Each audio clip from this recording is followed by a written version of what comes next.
Welcome to A Girl, a Guy, and a Buffy podcast. I'm one of your hosts. I'm Charles Swint, And I'm your other co-host, Kate Balzer. and we are two friends here who've been watching Buffy since the beginning. We're not a rewatch podcast, but we explore the big bad themes of the show. This podcast is chock full of spoilery goodness, so if you have not watched the entire series, don't want to be spoiled, then press pause now. Hey everyone, welcome to this special bonus episode. Super excited to have a previous guest back, and I'd like to welcome back Jenna Gould, who is a licensed clinical social worker and therapist.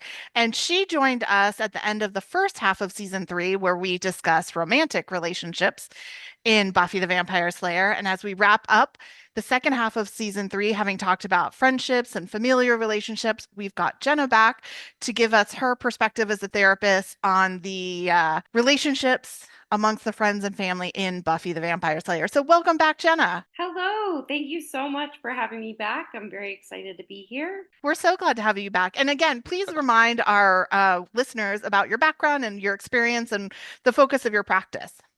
Sure. So, as Kate said, I'm a licensed social worker and I work in private practice in Atlanta.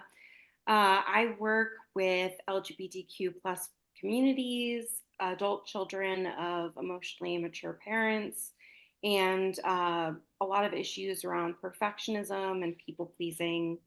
I am attachment informed and I really love working around how people show up in relation to one another. So you can see why Jenna is perfect for this discussion. You might recognize a few of those topics within the show and the characters' relationships. You know, just a little bit.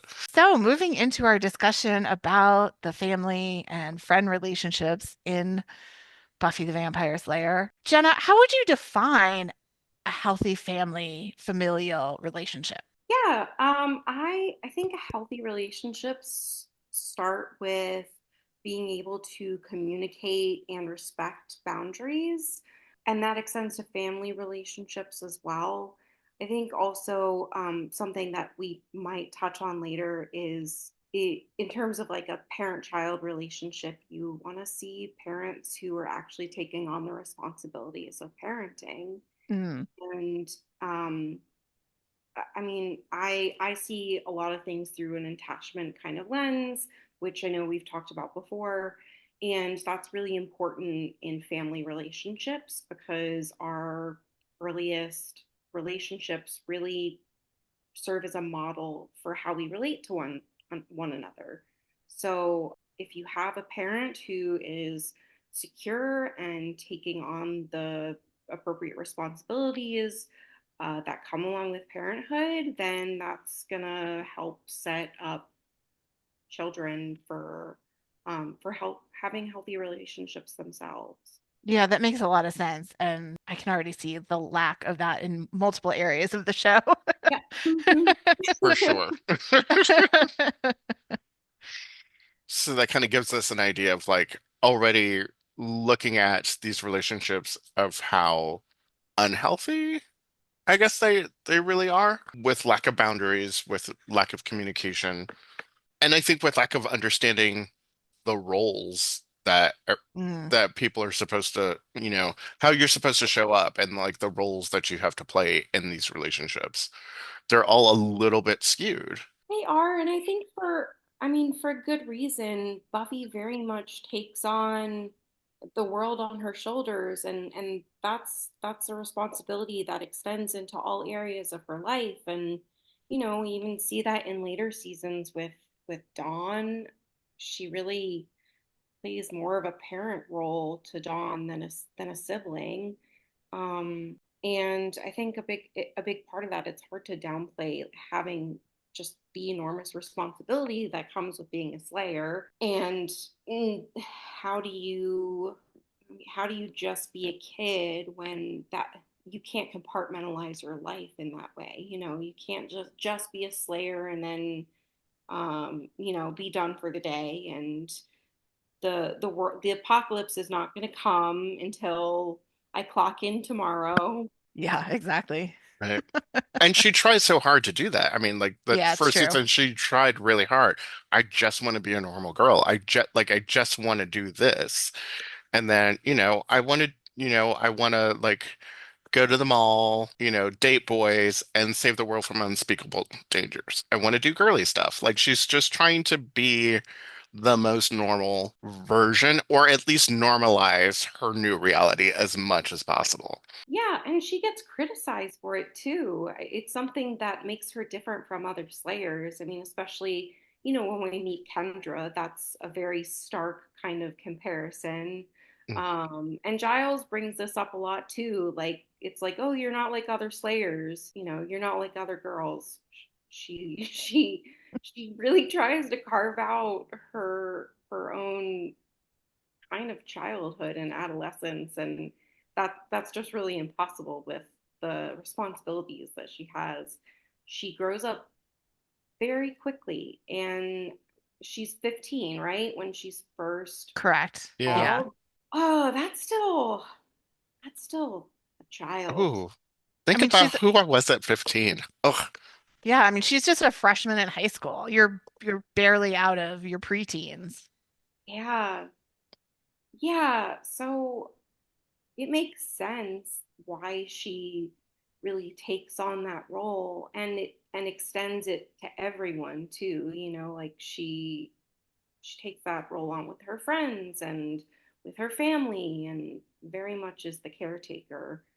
And when adolescents are taking on those responsibilities earlier than they should have, that has implications for how you continue to form relationships and how you show up with other people.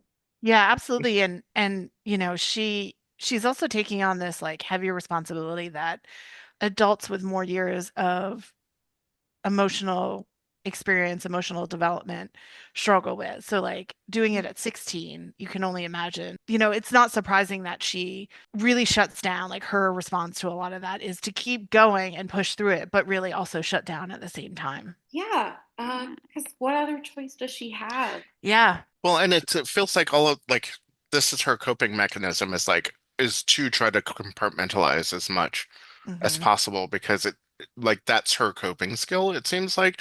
But and it's interesting, this just came to mind like when they always say, well, you're not like other Slayers.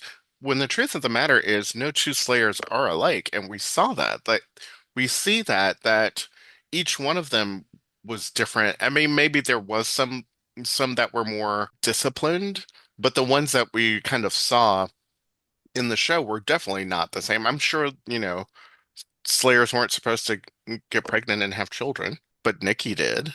Hmm. Faith was a complete wild card. And then if you just look at the swath of potentials that were there, who knows what any one of those could have been like. Yeah, I imagine in my head early on, with the first Slayer and even the first couple generations of Slayers, it's kind of, there's a kind of militance that I imagine that they took on, really being cut off from their family, not having friends.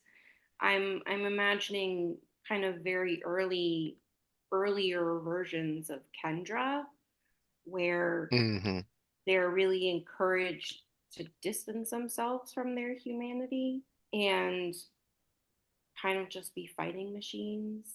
Yeah, and when you think about it too, if you go back, centuries and millennia, and you think about it, unless the new Slayer came from a very wealthy or well-known family because they were, maybe their family were leaders in the village or whatever, it was probably a lot easier to take a young girl away from her family, especially if it was a financial burden and it was presented as like, oh, this, I'm sure it was mostly male watchers were taking her and be like, oh, we're going to give her an education, but she has to come with us and basically you'll never see her again. I'm sure that was very easy to do and basically everywhere around the world, Hmm. no matter what country or culture you were in. Yeah, the Watchers Council has showed us time and time again that they really don't care about the Slayers. No, Yeah, so true. just another resource, just another weapon to use. Yeah. I mean, if they cared, obviously there would be a million things they do differently. They would give her a team. They would, maybe even like find other potential slayers and have them work together. They would give them a salary. You Pay know, her. They would pay her. they would pay her. Yeah, this is not some like just some sacred calling. Like, why do the men get paid and the young girls do not? Right. This is Yeah. a, I should get called for my sacred pay, like, or paid for my sacred calling. Yes. You chose to do this. Like, what is going on? Like, watchers, like, volunteer and study to do this. Like, I got plucked. That's Hmm. not fun. Yeah, priests take salaries, and Hmm. that's a sacred calling. Yep. Right. See, Absolutely. not fair at all. Yeah. Damn the patriarchy. So, Jenna, as a therapist, what's your take on like the idea of biological and chosen family relationships in the series? I think that chosen family plays a really big role. I mean, it's pretty obvious that the Scoobies are Buffy's chosen family, and I love how central that is to the show. Like that's what makes up the heart of the show. Um, and as someone who works primarily with queer folks and who is queer, I think that just really resonates with me. The theme of chosen family being so important. I'm also thinking about the episode with where Tara's family, Mm. where Amy Adams makes an appearance. Yeah. Uh, and again, kind of hitting home the theme of chosen family. And I may have said this last time we talked, but Buffy's coming out to her mom as a Slayer to me really echoes a queer coming out story. And Hmm. her mom is basically like, if you leave, don't come back. And so she doesn't. And she has to kind of build her own family, build her own community because at least in the beginning, it's something that she can't disclose to her biological family. Yeah. I always wonder like what would have happened had Hank found out. Like how he would have responded, what he would have done if he ever knew what was really going on. I can't imagine it would have gone well. He he's a pretty shit dad. Yeah, I mean, it's just very absentee. Yeah. Uh, And I also wonder how intentional that was. Hmm. yeah. Because at least in the beginning, it seemed like he has much more of a presence. And they had the same actor play him a few times. And I wonder if it was sort of a budgetary call or just like a casting call that they were just not going to keep having someone come back. So I also kind of wonder that storyline would have looked like if I don't know, it had been a little bit more intentional. Um, because at least like, after they sort of phase out Hank, Joyce is the only family that Buffy has until, season 5. And I also want to give Joyce the benefit of the doubt. I mean, being a single parent and a single mother is really difficult, and she made the decision to uproot Buffy and move to a different school system, to a different city to give her another chance, and also had to sacrifice her business. Like owning an art gallery is not something that is easily movable. Hmm. Hmm. So I don't I don't really think, Joyce is necessarily doing anything wrong either. Right. Yeah, that's where, and Charles and I have had these conversations in previous episodes, but where it can be a little frustrating where the reality of the series does a disservice to the character development. So the fact that basically they probably partly gave Joyce the job she has so that she's forced to travel a lot because she's obviously going around looking for pieces to sell in her gallery, which makes it easier because she's not there. So then Buffy can do what she needs to do, but then it kind of makes her look like a bad parent, but you're like, is she really? Again, the Jessica Rabbit thing, as we always say, or is she just written that way? And the same with Hank. Like, did it just become logistically unfeasible to have her dad around popping up every so often? So they kind of basically wrote him out and wrote some bad things about him being a bad, a selfish husband who had at least one, if not multiple affairs. And then, post-divorce, basically got caught up in his own new life. So he abandoned his daughter, then daughters, when Dawn comes into the picture. So it can be frustrating because it'd be one thing if they like really did that purposefully, and then that would be interesting to explore as a character. But sometimes, like, it just sort of being the default because logistics in real life got in the way is a little disappointing. And Yeah, sorry, go ahead, no, Charles. go ahead. I was just thinking too, and do you want to do like because he doesn't know, like do you want to keep when you bring him back, do you want to keep doing like these episodes where like Hank's in town and wacky hijinks ensue as Buffy and the Scooby Gang try to hide her identity from her dad? Yeah, You yeah, good know, point. Yeah. like it feels less of service to the show. Yeah, you can only do that episode so many times before Yeah. it Yeah. becomes stale. Yeah. Again, like an interesting potential use of his character could have been, oh, can't speak, would have been having him come back in season 6 and step up when Giles leaves, and maybe something happened in his life and he's, sort of regretting the abandonment of his family. So he's stepping up now. I mean, that was just like a potential they could have done with the storyline.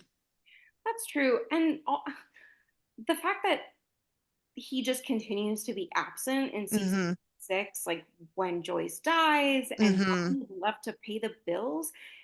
What about what about child support? Hmm. hmm Yeah, it's always weird to me that he is so like completely absent from it. And again, like you said, like it doesn't make sense that he is so absolutely absent that his ex-wife passes away, leaving behind, in his mind, two children, Hmm. and he is nowhere. Not a phone call, not a like there's like who doesn't come back for that? Yeah, maybe it would have made season 6 a little less dark to have the support of another parent there.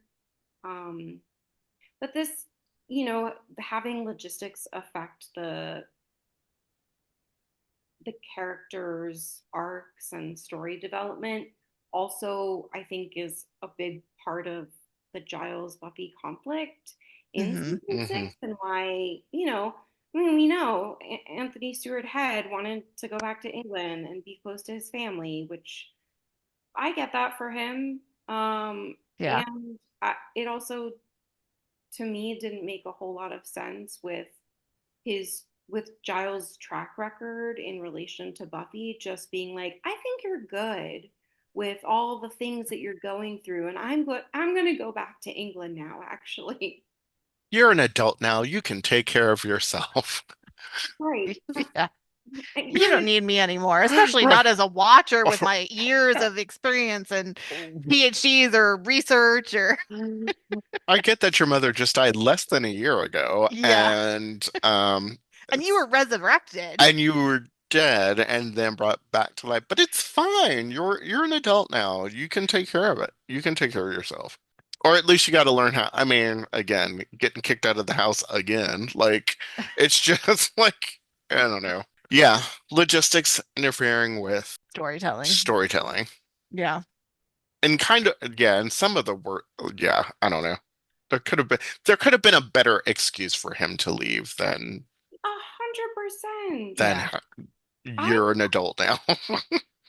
I definitely blame the writers for that in season 6 because Hmm. I just didn't buy it. I don't buy that for Giles just upping and going home, going back to England Like for he could have had a family emergency. Like something in his family could have been falling apart that he needed to take care of or right. And something.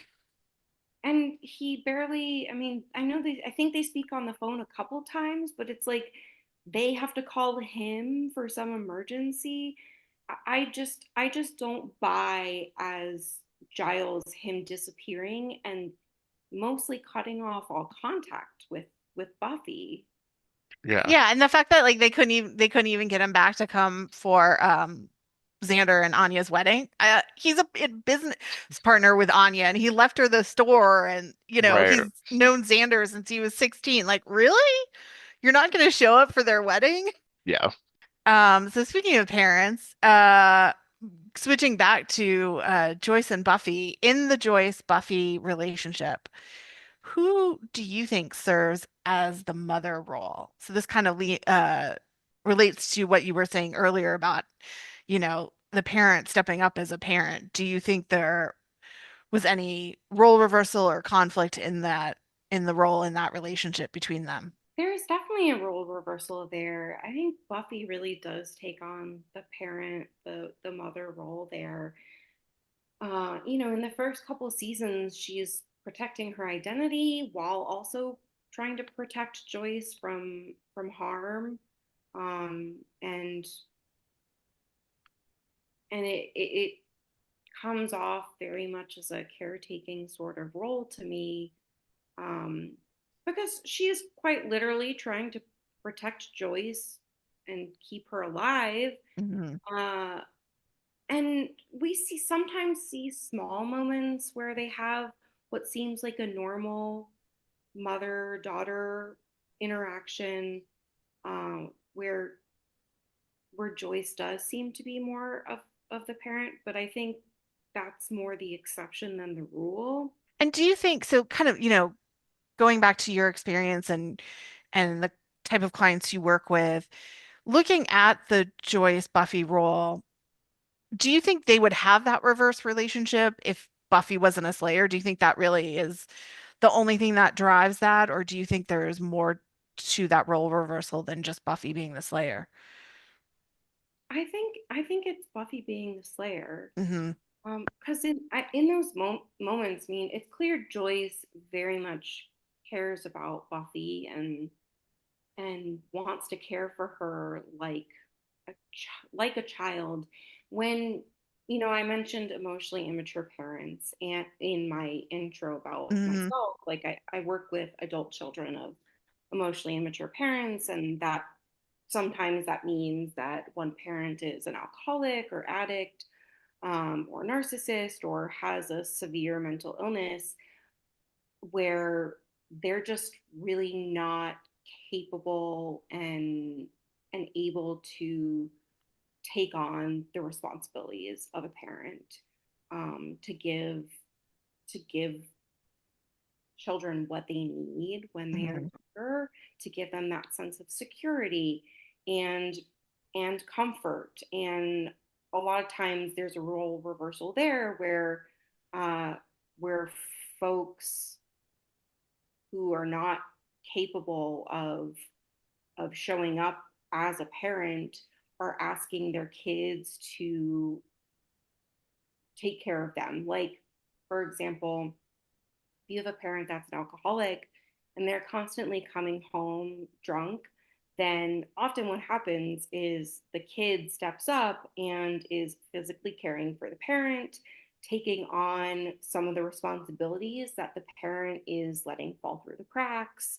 Um, I mean, really just kind of picking up the pieces. And that's when you tend to see that real kind of role reversal. And Joyce, I think Joyce demonstrates that she has the capacity to be a parent to a, let's say, normal, in air quotes, Hmm. kid, a kid who's not a Slayer. Right. uh, so I think that really it is because Buffy is the Slayer that she ends up taking the world on her shoulders and trying to protect her family and her friends and everyone else.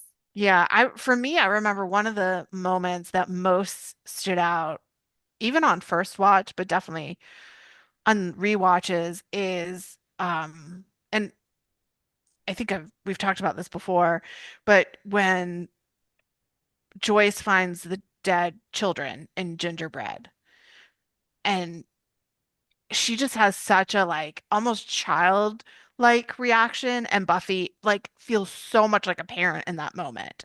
And it's not even a normal like kid, trying to comfort their mom during this horrible thing. It's like Buffy's level of experience. It really is a role reversal. It's so stark because it's so very weird to watch. Almost like uncomfortable just because you're like, this is not the way it's supposed to be. Yeah, I'm glad you brought up the emotional aspect of taking on the that parenting, that caretaking sort of role, because the emotional attunement is a really big part of it, and something that's really, really crucial that can sometimes be hard to put words to is that parents are providing emotional attunement for their Mhm. when they're not, that leaves kids confused, constantly trying to guess how someone's going to show up. And that can be a part too with emotionally immature parents where you don't know what version of mom is going to show up. So Mm. you're constantly on alert and scanning and really trying to assess. And so in that example, the kid is really, really not able to attune to themselves because they're so busy trying to figure out how parent is going to show up. Mhm. Mhm. Yeah, it's interesting too because when you think about all of those times that Joyce doesn't show up, sort of as an like as an emotionally mature parent, I mean, some of it I think comes from just like the lack of not knowing what's going on, and being in the dark about it, and then other times it feels like, well, because this is a mystical thing, and so like something mystical has happened that now Joyce is sort of incapacitated in some form, like in Gingerbread or like in Band Candy, where she's not able to sort of be aware, where she becomes the immature one and is it's forcing Buffy to be the parent, out of a mystical circumstance as opposed to it being, alcohol or drugs or some other mental impairment. Yeah, there's kind of a harsh reality. It's a hard transition when she comes back in season 3, and for the first time her mom knows who she is and what she does. At least she has an idea of what she does, but she doesn't really know until things happen here or there. Her boyfriend is a robot. She turns into a high schooler because of band candy. these these small, like you said, Charles, mystical things that happen. Um, I imagine it must have been really scary for her the more that she found out about what Buffy does and the reality of being a Slayer, because she must realize at some point and really internalize the fact that she can't protect Buffy. Right, Buffy's doing the Mhm. protecting. right. Buffy is the one doing all the protecting. Yeah, yeah, yeah. It's gosh, yeah. Poor Joyce, man. She had a, I mean, she kind of had it rough.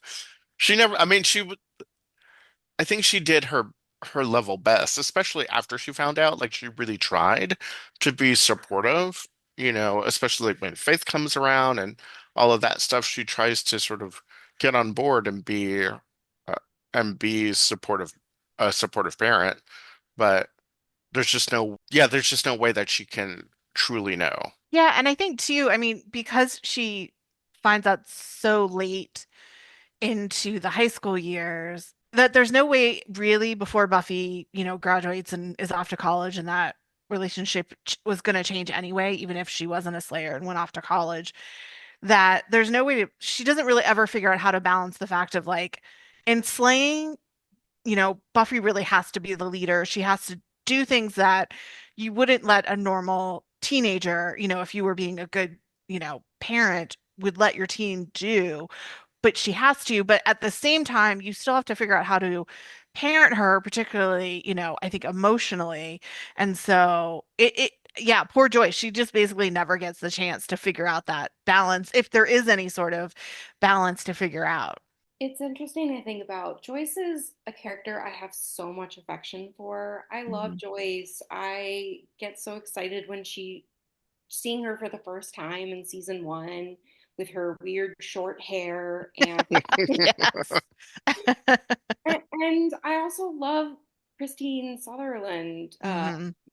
who plays her. She just, I think, gives a lot of depth to Joyce in a role that maybe another actor wouldn't have been able to do. Hmm. We're not given a whole lot to start out with, and if this is a character that I know I'm not the only one who loves Joyce, that we have collectively a lot of affection for, that the actor is doing something really well. Hmm.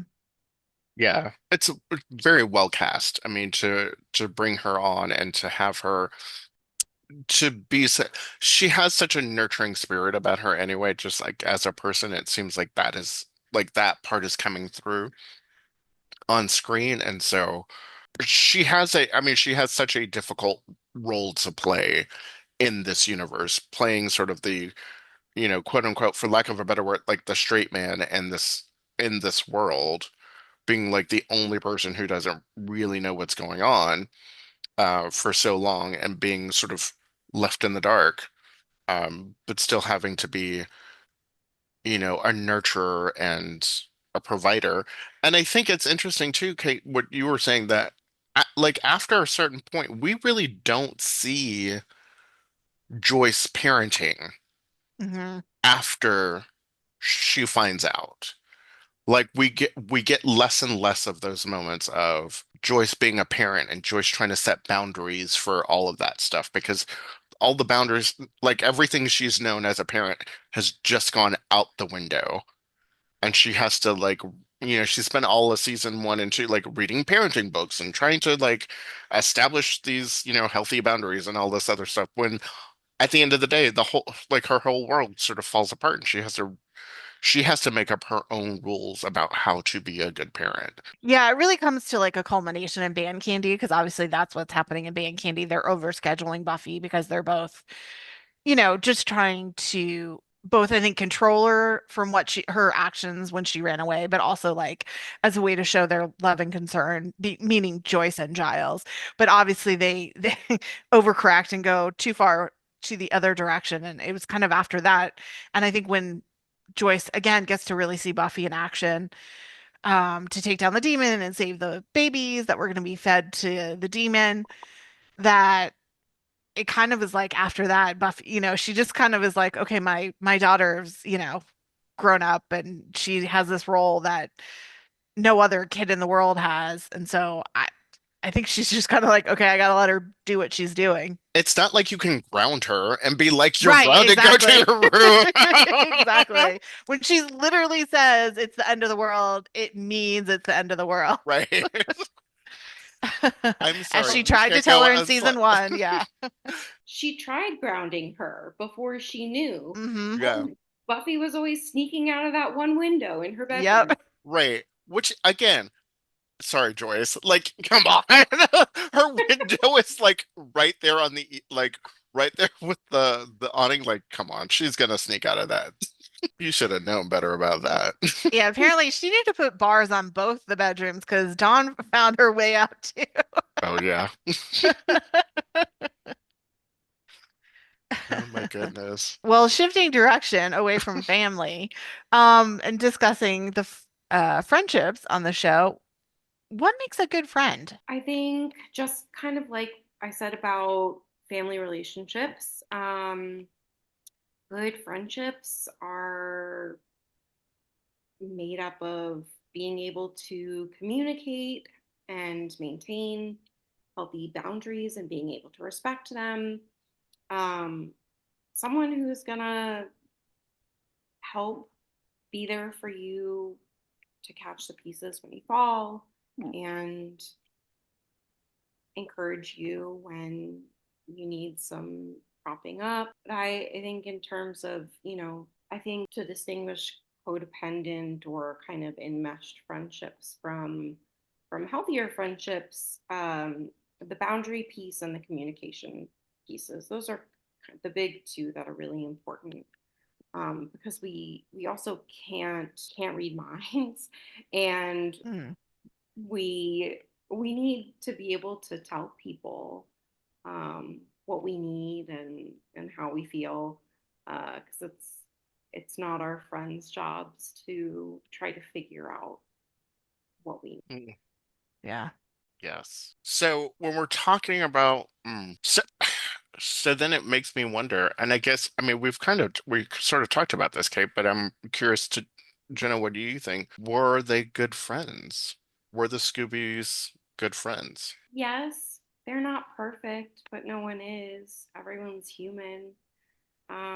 I think when they're at their best is when they're really showing up for each other when they most need it. And when they're at their worst is when they're engaging in avoidance and just not communicating. Um, I mean, Dead Man's Party is on the mind since I just watched it. And that's like the whole episode. I'm like, okay, you're all holding resentments and none of you are talking to each other. And even when Buffy kind of says, "Hey, it seems like you're avoiding me or upset with me," and Willow, love Willow, but she is just a classic people pleaser. She's Mm. like, "No, nothing's wrong," and then continues to avoid. Mhm. Mhm. And I think that's kind of when they're at their worst, when they're just not communicating with each other.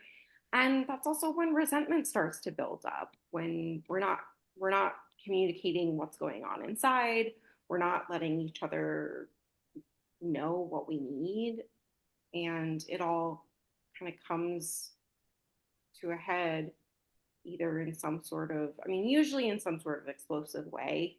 On Buffy, certainly in a way where it's like they're in the middle of trying to fight the enemy, and then they're also yelling at each other about, uh, you know, what's up with you being called Nighthawk, Xander?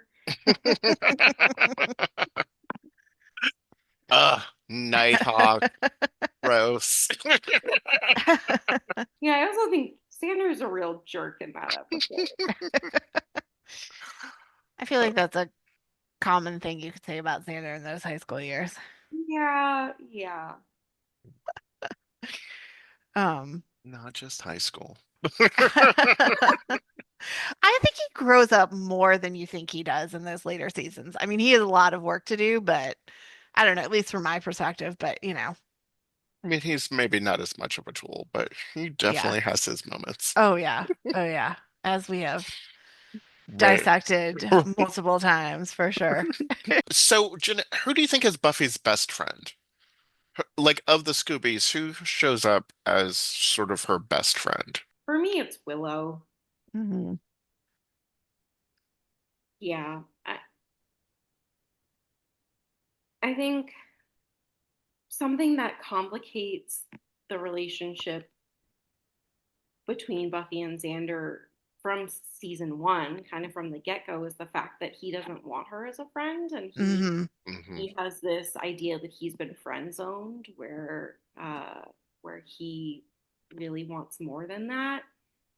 So, and I think to your earlier point, Kate, where he does do some growing after high school. I think part of it is that we kind of get over that hump Mhm. of Xander constantly reminding us that he doesn't want Buffy as a friend and he resents that she is dating other men. Uh, and and so he doesn't really show up for her as a friend in a lot of the early seasons. Hmm. And Yeah. I'm doing Willow, snaps. Yeah. yeah. And Willow, for the most part, does. Yeah. I would agree with that. Yeah. We were in our previous episode, our final main episode for this season, just, which would have just come out, we discussed the friendships in the series. And for me, not only do I agree with you about Willow and Buffy really being there for each other and each other's best friends, it always felt like an incredibly authentic girlfriend relationship. Mm-hmm. It didn't feel most of the, I would say ever for myself at least, based on my own, and I'm someone who grew up with like girlfriends my whole life. So like I've always been close to like had close girlfriends in my life. So it's very natural relationship for me. But it never felt like TV friendship. It always felt like, oh, I could see these two people walk off the page into real life and it would feel, yes, like that looks like a friendship I recognize. Yeah, I think you're right. I also have always had close friendships with other women, and it does feel really authentic. It's not surface level. Hmm. I think it for the most part passes the Bechdel test. They're Yeah. not Yeah. relationship is not all about boys and who they're dating. And it also, like, over the arc from season 1 to 7, it's one where as they're growing, so their relationship is also changing and they're Hmm. Yeah. also maturing. And relationships, I like to think of them as their own entity. Like, it's not just the two people in it, it's kind of, relationships are their own separate living thing. And so they're going to grow and change just like we do as humans. And I think that's something we really see with Willow and Buffy, that their friendship doesn't stay the same. And Hmm. I'm also thinking about when Willow comes out to Buffy and tells Hmm. her she's gay. That is such a beautiful moment, Yeah.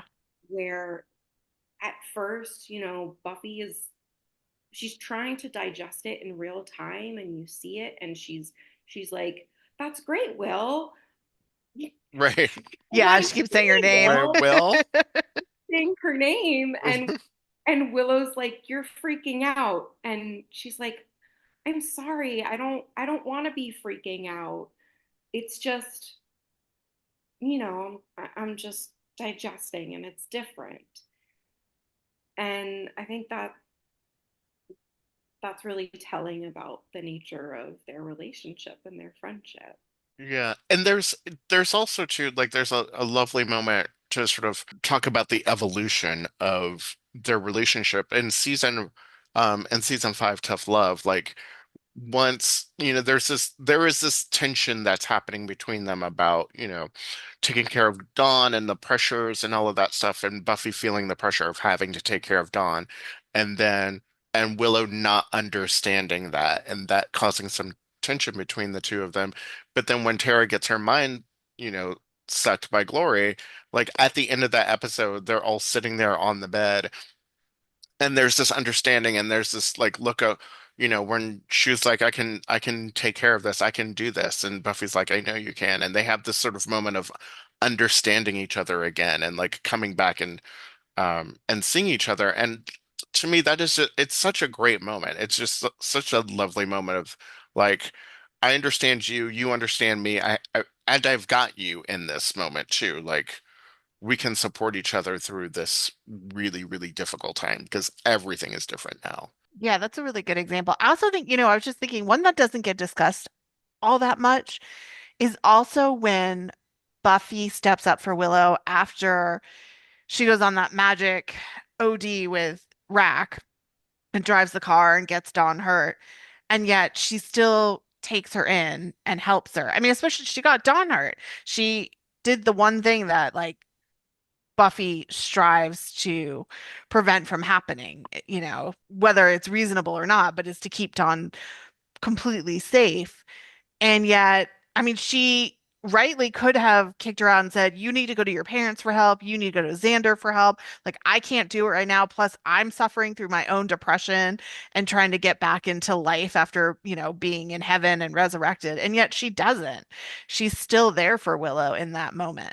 And I wonder too, is that like speaking of that moment, like how much of that like is that being that it's a good question because I debate on that in my head. Is that being a good friend or is that just not being able to set a good boundary? Because here's somebody who is going through something but has hurt the person that you were supposed to take care of. Is it like having her in the house with her? Does that like at what point like that feels like a really interesting like area to be like, am I setting the right boundary for protecting Dawn versus having Willow in the house because, like you said, there are other people that she could have gone to. Like she could have stayed with Xander. She could have gone to her parents, but instead she chose to bring her in the house. Was that the right choice? I mean, clearly she made it, but I'm trying to remember. Doesn't she set some consequences? Well, they get rid of like everything magical in Yeah, the house. Candles, herbs, because Dawn gets all pissy about it, and that's when the social worker shows up. So it's the episode she turns invisible. Um, and I guess they kind of make her go to like the magic version of addicts, yeah, she's magic gone to. addicts anonymous or whatever. Or alcoholics anonymous. I was trying to say.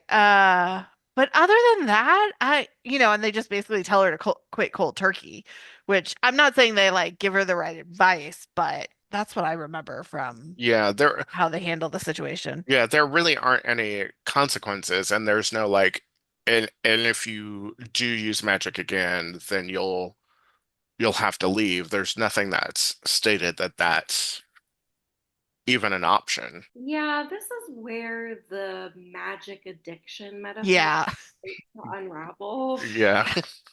Yeah. My comment on Buffy being a good friend is takes out of consideration a good or bad story. Right. That's true. Yeah. There are issues with how they handle that storyline, but that being said, um, you know, I get what you're saying. I don't think there is a right answer. And I mean, to be fair, in some ways, it's not really the first time Willow has messed up. It's just been what we think at first is rock bottom. And so I can understand like Buffy willing to give her that first Mm, chance. yeah. Um, and she may also just be thinking, even though she hurt Dawn, it's not something she would expect Willow normally to do. And Buffy's kind of in a tight place anyway. She still needs help with Dawn. Yeah, She that's needs true. help at so it's kind of like Buffy's also in her own between a rock and a hard place as well. Yeah, and it's not an intentional hurt, for Right. sure. So like it's not Right. like she like sought to hurt her. Yeah, I also don't think there's a right choice here that she necessarily does the wrong thing. There may also be an element of wanting to be able to keep an eye on Willow, you know, Hmm. Mm, yeah. and keeping her closer because what's the alternative? Willow gets kicked out of the house and then we trust her completely to sort of take steps in her recovery, which I mean is not realistic. Like, Yeah. Right. I mean, they kick Buffy out of the house all the time. Why not? Well, Speaking of, Charles, I you want to know. ask the next question? No, just that was my segue into. That was perfect. So, so between so Dead Man's Party or Empty Places, whichever argument is happening, Jenna, you were called in to mediate the argument. The question was which side that you take, but if you're mediating the argument, you're not really taking sides. But what would you say in that, like, if you were like called in to mediate one of those arguments, what are you saying? Or if you'd rather take a side and Or want if to you yell want to at take us, someone. you could also do that. so in Dead Man's Party, I don't think there is a side. I think they both Mhm. have validity, but the real enemy is the avoidant behavior and the fact that they're not talking to each other about what's going on for them and their own internal thoughts and feelings. And I think that probably, no, that absolutely should have happened when Buffy got back, because clearly everyone is holding on to things that they're not saying. Mhm. And I think Buffy is responding in the best way that she knows how there. She's what, 16, 17, 17, yeah. 17 at that point. So if I were a 17-year-old girl, my coping strategy might also be to run away. That seems like developmentally appropriate to me. Yeah.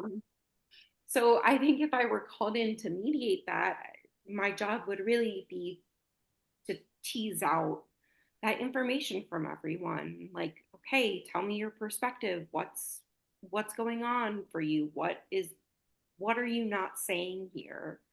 And just get everything out into the open, because then at least you can have some sort of understanding. And there's not really a right or wrong party there. Now, with the other episode, Empty Places, I think they're all being real jerks to Buffy. See, this is the way we like it. You back us up. This is how we feel. Uh, yeah, I think Buffy's in the right there. I mean, okay, she is she is doing the best that she can. She is the leader of an army here, and it's her job to be, I don't know army terms. I was gonna say like principal officer. I don't think that's right. General, lieutenant, whatever. She's the one in charge. She's Yeah. making the calls. And okay, maybe if I had been in her shoes, I wouldn't have gone in quite so quickly again as she wanted. But she is proved right in, is it the next episode or, Yeah, and touched. Yeah. Yeah. yeah, that, oh yeah, she was right. There was something big there that they were hiding. This weird futuristic looking axe that Right. That's that's bright and shiny from the past, but it's And that when the others follow their idea and follow the knowledge of the harbinger, they end up it's getting a, the girls hurt too. right. So, you know, yeah, it's a trap. And yeah. actually, I think Faith is actually less wrong, because I don't know, Faith to me doesn't come off as like really kind of taking one side very strongly. Hmm. Mhm. I think she's so used to following Buffy, especially in the context of that season, where she's like, yeah, I mean, I broke out of prison. I'm just here as like an extra hand. I'll do what you want. And I think she's sort of foisted into this position that she doesn't really want. Hmm. Um, but I think everyone else is being a real turd to Buffy. Yeah. Agreed. Yeah, Yeah.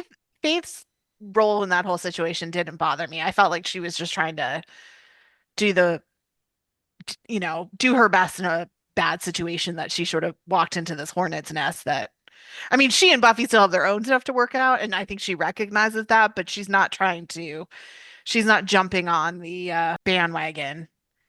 And Um, it's such a weird thing too, because it's all of these people who, at first, like all of these people who don't know her really, mhm. you know, and then like leading this charge that is then backed up by the people who do know her and don't stand up for her. And then Principal Wood out of nowhere is like, well, then we vote. Who are you to say that you have any say in this at all? Sir, who are you? We just met you 3 minutes ago. I know. I need you to sit down. You don't get a vote, sir.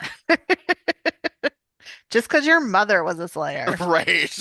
This is a Slayer only conversation. Yeah, it's a bunch of ungrateful youths. She Hmm. gives them a roof over her head. She gives them protection.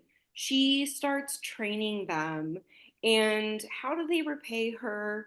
By telling her she's doing a bad job and that actually she should leave her own house. How dare Yeah. they? Yeah. How dare they? I think if Buffy does anything wrong, it's that she should have just pulled the Scoobies together and like gone to the basement and had like told them what the plan was, and then they would like get them on board and then present it to everyone else. But like otherwise, it's all on her Actually, friends. I think if Buffy did anything wrong, was leaving the house because I would have been like, "What are Yeah. you gonna do? Or make me, Yeah. make me. Hmm. This is my house. You get out. You go somewhere and see how long you last out there with a Turrican. Go. Bye. Get out. You get out. Exactly. You get out. She needed to pull a Dawn and Right. Get just be out. Get like, get out. out, get out, get out. I'm And gonna go light my diaries on fire. right. And Dawn being like, "This is my house too." You don't. Come on. Yeah. You are not paying mortgage. You You did not take a fast food service job in order to keep the roof over your head. right. This is another instance of where I just think the writing could have done better, that the, Hmm. the writing wasn't good because I don't super buy that every single person was in on kicking Buffy out and not following her lead. Hmm. I mean, I understand that everyone is clearly shaken and upset. Xander lost an eye. It's not, something trivial or small. But I don't buy that Giles and Dawn are like, yeah, you should leave. We're gonna follow Faith. And I think even in them asking her to leave, I don't even think it's necessarily about them wanting to follow Faith. I think it's them wanting to have a different leadership style, which again, and I think Kate and I kind of talked about this because it was like Buffy says, we are forming an army. Like, so Hmm. there has to be someone in charge. But what they all want to do is everyone wants to have like an equal say in what's going on. But then as they prove very much like early on in the very beginning, it's like everyone has a different, like as many people are there, everyone has a different idea about what they should do. And then they can't decide on anything. And so Faith has to step in and be like, okay, I'm in charge now because I'm the one with the power. So and we are arguing about how to argue. This is ridiculous. This is what we're gonna do. And it Yeah. Yeah, just goes back to this. So they get this, like they get the same result. And like you said, Jenna, like, and then they end up in a trap again. yeah, that's very true. I think as the seasons progress, Buffy more and more is the person that has to make the really hard calls. Hmm. In season 7, more than ever, and that's sort of her whole thing. She's trying to be the detached leader so that she can make the hard calls and lead this army in the fight for their lives. And then they sort of turn around and say, actually, we want this to be a democratic process Yeah. and we don't like your call. This call's too hard. We don't like it. Hmm. Right. Yeah. To your point about the writing, Jenna, I think the other thing that really annoys me about that whole scene is they've gone to that well multiple times.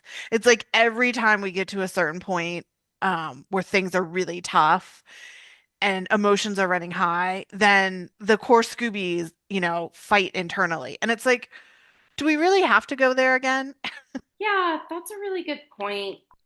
I Season 7 is probably the season I've watched the least because Hmm.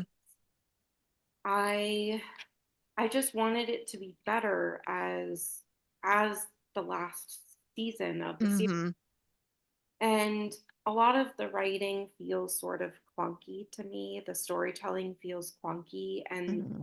that is helping me put words to part of what my problem is with season 7 Mm. is that every time it's sort of like we don't know where to go with the story.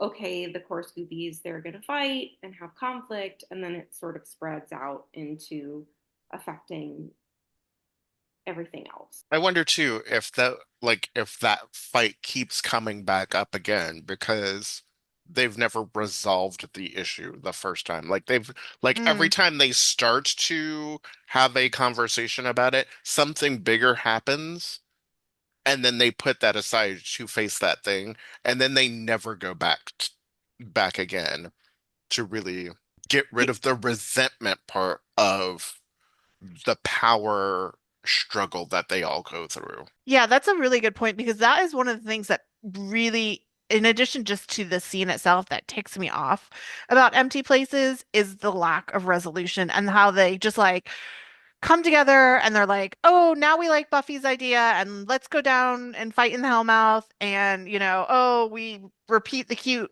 line from, the first episode, oh, the Earth is definitely doomed. And I'm like, yeah, but none of you actually apologized to her. And I was like, she deserves an apology. We deserve to Right. see an apology.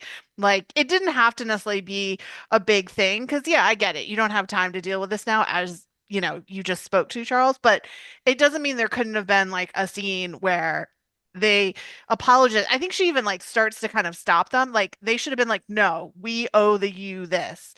We are very sorry. We were wrong. We should have trusted you. We know how good you are and you always win in the end. Yeah. Yeah, she's owed that much. Yeah. It's the kind of thing where the more I think about it and the more we tease it out, the angrier I get about it. 100%. Same, A same. 100%. Over the scene is I'm with overall I'm with Charles. Like I wish she had stood up and was like, screw you all. Like this is my house. I'm staying. If you want to leave, fine. But then we wouldn't get, unless everyone did leave and he just came back by himself, we would never get Spike's great speech to her, which I also love. So I'm always like, oh, Yeah. I want that, but I also wanted her to stand up to her friend. Yeah, it's really great. And I also love they have such a tender moment where Hmm. he just told me. Yeah. Yes. And I do like the fact that Spike comes in Yeah. and stands up for her and does the thing that Buffy should have done, which Yeah. was to kick everybody's ass and be like, "N- oh, this is what you. And he says it so what, like, oh, she saved you, like, you ungrateful Hmm. gits. Like, what are you doing? Yeah. She's died for you twice. You Twice. know? And save all of them more than once. Yeah. Yeah. And this is how you treat her. Ugh. Going into our last question, from your perspective as a therapist, are there any examples of healthy family relationships and or friendships in Buffy, and which ones would you say are? And maybe healthy being a relative term as well. Yeah, well, I think healthy within the context of the supernatural and the fact Hmm. that they have all they have all endured so much trauma. Hmm. Um, I I think Buffy and Giles' relationship to me really does seem like a steady, healthy one. I think, like we were talking about before, kind of take out season six Giles, Hmm.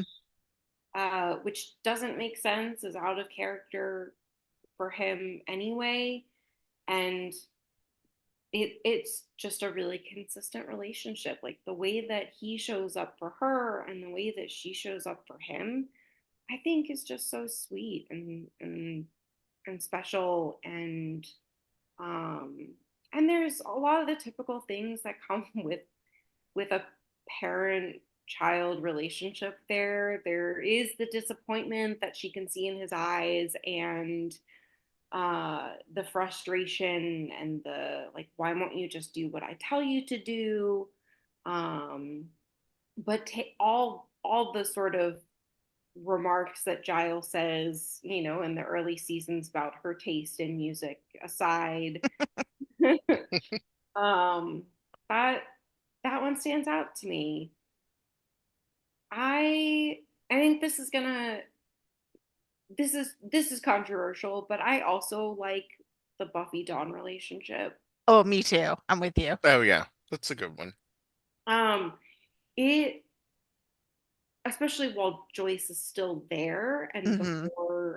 before she dies, it is just so rings so true of a sibling relationship. Hmm. Um, I have a younger sister who's about 3 years younger, and that's probably, I think maybe there's a bigger gap between, I think they're about 5 years technically. I think yeah, so. Yeah. yeah, there's a bigger gap between them, but just the sibling dynamic I find really funny and really authentic. Hmm. And I also think that's a relationship that matures too from season 5 to 7. Yeah. And Dawn really grows into her own when they, finally let her. Hmm. Um, I kind of like we talked about before, I really love the Buffy Willow relationship. Hmm. Yeah. Any last thoughts on family and friendships in Buffy the Vampire Slayer? I'm really glad that you all are dedicating so much time to talking and thinking about it because it's such a tenet of the show of Hmm. chosen family and these friendships are the heart of the show. I don't think it would resonate in the same way that it really does if it had purely been sort of monster of the week and you didn't have these core relationships at the heart of it. Definitely agree. Yeah. I think that's what really keeps people coming back after all this time and, decades on and new audiences discovering it. Because, I mean, as we've talked about in other episodes of ours, certainly certain aspects of it don't always hold up. It was very much a show of its time in many ways. So, but the core of those relationships really don't change over time because Mm. they're so well written, so well acted, and so authentic. It feels like getting together with old friends you hadn't seen in a while, but you just always fit back together so easily. Yeah. Oh, Yeah. good times. Well, Jenna, thank you so much for joining us again. Yes. This was a great conversation. We always appreciate your perspective, both personally, but also, of course, professionally. It helps, really put the show into context. So we're so grateful, and it's been another great conversation. Well, thank you. It's been an absolute delight. Thank you Well, so much for joining us. yeah. Yeah, and thank you, everyone out there in podcast land, for listening to us. We hope you enjoyed this conversation with Jenna as well. And if you want to share your thoughts, we'd love to hear from you. You can email us at abuffypodcast@gmail.com or hit us up on social media. We're on Instagram and Facebook at a Buffy Podcast. And as always, we'd really appreciate it if you could rate, review us. Those help us get new audience members. And if you have a fellow Buffy fan in your life who is not listening and you think they would really enjoy the podcast, please share it with them. We would really appreciate that. And so thank you so much for tuning in. Bye. Bye.